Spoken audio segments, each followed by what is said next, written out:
Bloody Mary ini pernah membunuh rakyatnya dengan membakar mereka secara hidup.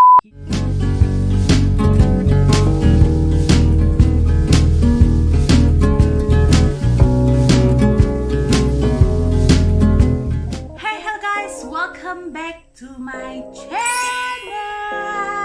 Hari ini guys, saya kembali lagi dengan satu kisah urban legend yang berasal daripada negara barat dan paling popular di negara Amerika Syarikat.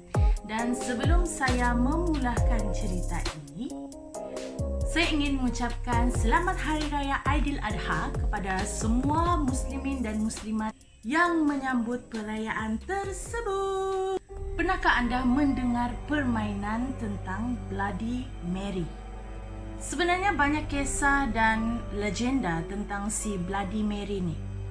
Ada yang mengatakan bahawa si Bloody Mary ini adalah seorang budak perempuan, dan ada juga yang mengatakan bahawa Bloody Mary ini adalah seorang pengamal ilmu hitam, dan kemudian ada juga beberapa sumber yang mengatakan bahawa Bloody Mary sebenar adalah bekas ratu pertama England, iaitu Mary First. Sebelum saya memulakan kisah Bloody Mary ini, apa kata kita tengok sejarah Bloody Mary?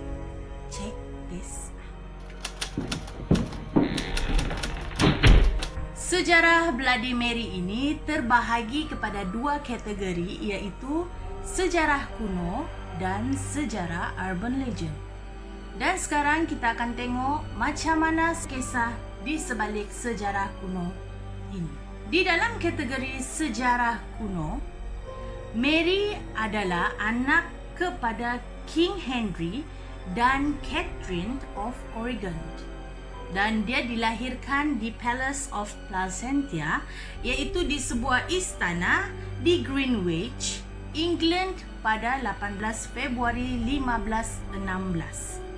Kemudian dipendekkan cerita ni, si Mary ni mula mendapat tahta pada tahun 1533, walaupun tahta tersebut sepatutnya diduduki oleh adiknya si Edward selepas kematian bapa mereka, iaitu King Henry. Si Mary ini sebenarnya adalah seorang anak yang boleh dikategorikan sebagai unwanted child. Maksudnya dia punya kelahiran ni tidak dialu-alukan di dalam keluarga besarnya. Kemudian adik si Mary, si Edward tadi, meninggal pada tahun 1553 kerana sakit, dan kemungkinan juga beliau telah pun diracun. Sebelum meninggalnya si Edward ni, sebenarnya dia tidak mahu pun menyerahkan tahta itu kepada si Mary dan juga kepada si Elizabeth. Kemudian apabila dinasihat oleh para penasihat dia ni juga, si Edward ni juga bersetujulah untuk menyingkirkan sekali si Elizabeth, kakak dia tu, yang lebih muda daripada si Mary, daripada mendapat tahta tersebut. Nah, kau guys, begitulah dorang punya perebutan kuasa tu antara tiga orang adik-beradik ini, terutama sekali si Mary dengan si Edward. Dan selepas meninggalnya si Edward, akhirnya tahta tersebut diwariskan bukan kepada si Mary, tetapi kepada Lady Jane Grey, sepupu kepada Mary. Namun keputusan tersebut mendapat tentangan yang terlalu hebat guys. Tidak ada yang setuju tentang keputusan yang bahawa si Lady Jane ini tadi berhak untuk menduduki tahta selepas si Edward ini meninggal. Tambahan lagi guys, si Mary dan si Elizabeth ini mendapat semula hak terhadap tahta kerana perbuatan si Edward sebelum ini. Maksudnya guys, adalah beberapa orang dalam istana tu kedapatan si Edward ni pernah melakukan perkara-perkara yang dilarang di dalam akta perwarisan dalam istana tu. Jadi beruntunglah nasib si Mary dengan si Elizabeth ini kerana mendapat kembali hak asasi mereka di dalam perwarisan tahta. Okey. Dan kemudian Mary ditabalkan sebagai Ratu England dan Ireland pada 30 November 1553. Dan masa itu kita semua belum lahir, guys. Nenek-nenek kita pun belum wujud ketika itu, guys. Mungkin masa itu kita berada di satu tempat di awang-awang. Begitu. Dan sekarang kita akan tengok macam mana si Mary ini mendapat gelaran Bloody Mary. Check this. Mary kemudiannya mendapat gelaran Bloody Mary buat pertama kali apabila dia menghukum bunuh sepupu dia sendiri, iaitu si Lady Jane Grey dengan suaminya kerana risau kononnya sekiranya si Lady Jane ini masih hidup dengan suaminya, mereka ini akan menjadi punca kegagalan semua rancangan si Mary untuk menakluki seluruh kuasa di dalam kerajaan tersebut. Jadi dibunuhlah si Jane ini sama suaminya, kesian. Gelaran Bloody Mary ini semakin bersesuaian dengan si Mary apabila dia sanggup membunuh Protestan termasuklah si John Roger ataupun yang lebih dikenali sebagai Thomas Matthew, iaitu seorang pencetak Matthew Tyndale Bible. Kemudian diikuti dengan Thomas Crane yang mencetak Great Bible. Jadi dua orang yang pencetak Bible ini telah pun mati di tangan si Mary. Ya, tengok betapa jahatnya si Mary, guys. Dan kemudian dia membunuh lagi beratus-ratus rakyatnya yang tidak mendengar dan ingkar kepada arahan dia.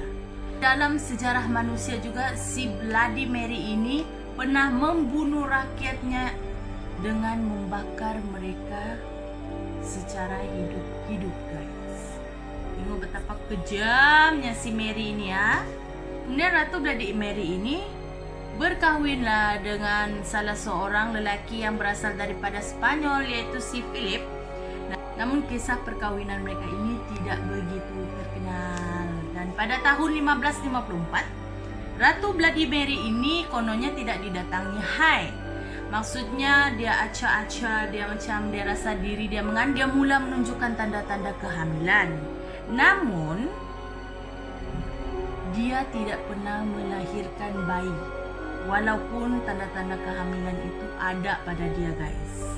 Dan perkara seperti itu berulang kali sehinggalah si Bloody Mary ini jatuh sakit pada Mei 1558 kerana dia disyaki mengidap penyakit kanser rahim ataupun lebih dikenali sebagai kanser ovari, guys.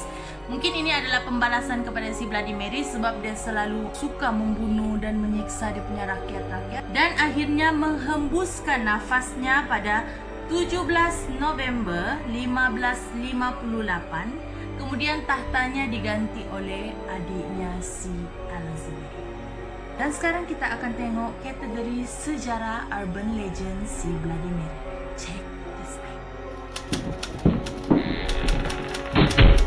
Pada sisi lain, cerita si Bloody Mary ini adalah tentang seorang gadis yang memiliki paras muka yang sangat cantik. Disebabkan kecantikan beliau itu, ramailah lelaki-lelaki pada ketika itu menyukai dan menggila-gilakan si Bloody Mary ini. Gadis ini bernama Mary Worth. Satu hari, si Mary Worth ini mengalami kemalangan jalan raya. Disebabkan kemalangan tersebut, terkorbanlah wajah cantik si Mary ni tadi. Daripada cantik, muka dia tu bertukar jadi buruk, jadi hancur, sehingga kan orang tidak dapat mengenali dirinya melalui wajahnya yang sebegitu sadis buruknya, ya guys. Lepas kejadian kemalangan tu, dia menjadi semakin sedih dan mengalami sedikit fobia dan juga mengalami depresi yang sangat teruk, sehingga kan dia tidak boleh melihat cermin di rumahnya.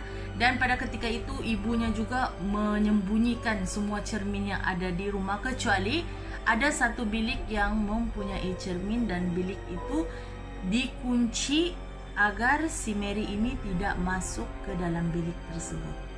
Dan pada suatu malam ketika orang semua sudah tidur, si Mary ini pun keluar daripada biliknya dan menujulah dia ke bilik yang telah pun dikunci tadi. Kemudian dia masuk di dalam bilik tu, dia nampak cermin besar, dan sebenarnya cermin itu adalah cermin di mana tempat dia selalu tengok diri dia lah. Waktu dia cantik dulu, dia selalu wah cantiknya diriku di dalam cermin ini, Taylor. Jadi dia masuk di dalam bilik tu, dia berdiri di depan cermin, dia buka penutup cermin tu. Disitulah si Mary nampak muka dia tidak lagi secantik yang dahulu.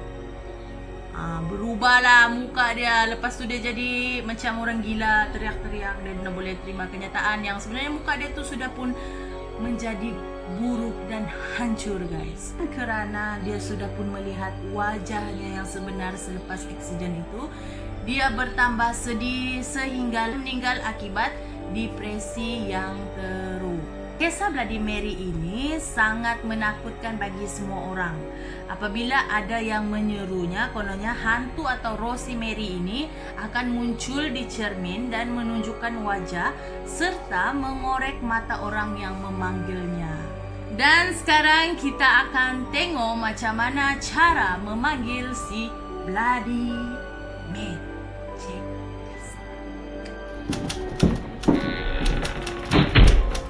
Cara untuk bermain permainan Bloody Mary ini adalah sering dilakukan pada waktu tengah malam dengan membawa sebatang lilin yang dinyalakan dan berdiri di hadapan cermin tanpa sesiapa pun ada di dalam bilik tersebut.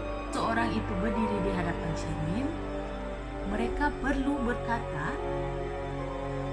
Mary Wolf, Mary Wolf, Mary Wolf. I believe in Mary Wolf. Macam gitulah. Itu adalah cara seruan untuk roh si Bloody Mary ini. Beberapa minit kemudian akan muncullah hantu si Mary ini di depan cermin. Dan masa itulah bersedialah anda untuk menerima robekan di muka anda, ya guys. Orang sebelah barat ni dia lebih mempercayai cara untuk memanggil dan roh si Mary itu akan datang, ya guys. Ada juga beberapa sumber yang mengatakan bahawa hantu si Mary ini tidak hanya muncul di cermin, tetapi dia juga boleh mencabut mata orang yang memanggilnya. Ya, macam mana tu ada cabut gitu. Tiba, gitulah dia cabut. Dia juga mampu menarik mangsanya itu untuk masuk ke dalam cermin, kerana ada beberapa kes dahulunya ada pernah berlaku beberapa orang perempuan yang hilang ketika bermain permainan Bloody Mary tersebut. Bukan hilang batu, mungkin masa tu dorang sudah wala-wala melarikan diri dan bersembunyi di satu tempat sehinggalah mereka tidak ditemui begitu. Mungkinlah, mungkin. Dan sekarang guys, kita akan tengok macam mana kisah si Bloody Mary ini menjadi salah satu budaya popular di bahagian negara barat. Check this out. Urban legend tentang si Bloody Mary ini kekal selama berabad. Contohnya di kurun ke-20, mereka mencetak beribu-ribu kad Halloween yang menggambarkan seorang gadis berdiri di depan cermin sambil memegang lilin. Dan dikatakan kononnya kalau si gadis-gadis yang menerima kad itu ingin melihat suami akan datang dorang, jadi dorang pun buatlah benda macam begitu. Maksudnya dengan memegang lilin di hadapan cermin sambil menyeru si Mary ni tadi. Jadi kononnya nampaklah konon kau punya bakal suami akan datang. Ada lagi begitu percaya. betul dia tuh kan. Kisah tentang si Bloody Mary ini semakin populer sejak tahun 1960-an sehingga akhirnya muncul komik dan beberapa buah filem yang diadaptasi daripada kisah si Bloody Mary. Dan salah satu filem yang diterbitkan oleh Mary Lambert pada tahun 2005 iaitu Urban Legend Bloody Mary. Namun cerita di dalam filem itu sangat jauh berbeza daripada kisah sebenar si Bloody Mary. Pada tahun 2006, sebuah lagi filem yang dilakonkan di sebuah hospital mental iaitu yang bertajuk Bloody Mary, dan diikuti pada tahun 2007 sekali lagi muncul sebuah filem yang ditayangkan semula bertajuk Bloody Mary. Kemudian pada tahun 2008 si John Steichen menerbitkan lagi sebuah filem yang bertajuk The Legend of Bloody Mary. Dan ya guys, itulah kisah urban legend daripada negara barat iaitu Bloody Mary. Dan sekiranya anda mempunyai cerita yang ingin dikongsikan, bolehlah email saya ke nurulsyafinasjumadi92@gmail.com. Terima kasih kerana sudi singgah ke channel saya. Sila tekan lonceng untuk mendapatkan update terbaru daripada saya. Thank you guys. Bye.